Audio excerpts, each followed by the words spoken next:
Chapter 31.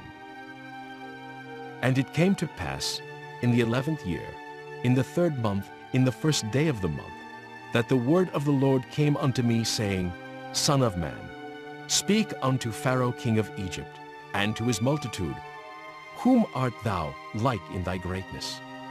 Behold, the Assyrian was a cedar in Lebanon, with fair branches, and with a shadowing shroud, and of an high stature, and his top was among the thick boughs. The waters made him great. The deep set him up on high, with her rivers running round about his plants, and set out her little rivers unto all the trees of the field. Therefore his height was exalted above all the trees of the field, and his boughs were multiplied, and his branches became long because of the multitude of waters when he shot forth.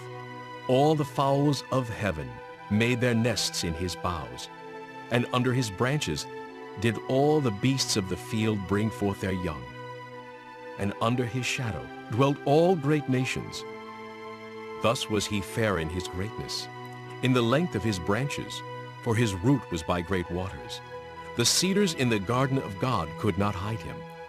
The fir trees were not like his boughs, and the chestnut trees were not like his branches, nor any tree in the garden of God was like unto him in his beauty.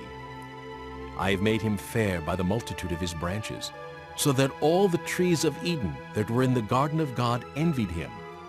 Therefore, thus saith the Lord God, Because thou hast lifted up thyself in height, and he hath shot up his top among the thick boughs, and his heart is lifted up in his height, I have therefore delivered him into the hand of the mighty one of the heathen.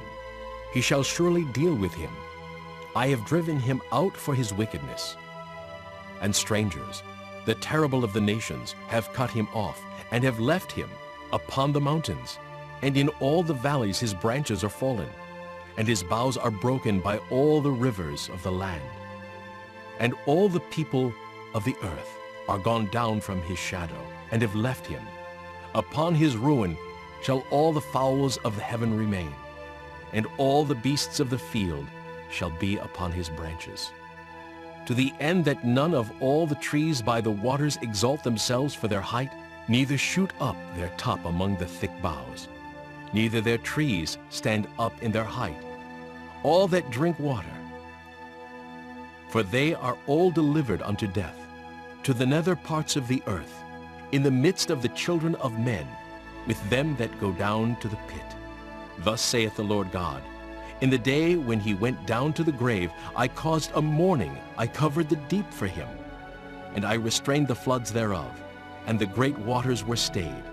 And I caused Lebanon to mourn for him, and all the trees of the field fainted for him. I made the nations to shake at the sound of his fall, when I cast him down to hell with them that descend into the pit. And all the trees of Eden, the choice and best of Lebanon, all that drink water, shall be comforted in the nether parts of the earth. They also went down into hell with him, unto them that be slain with the sword. And they that were his arm, that dwelt under his shadow in the midst of the heathen. To whom art thou thus like in glory, and in greatness among the trees of Eden?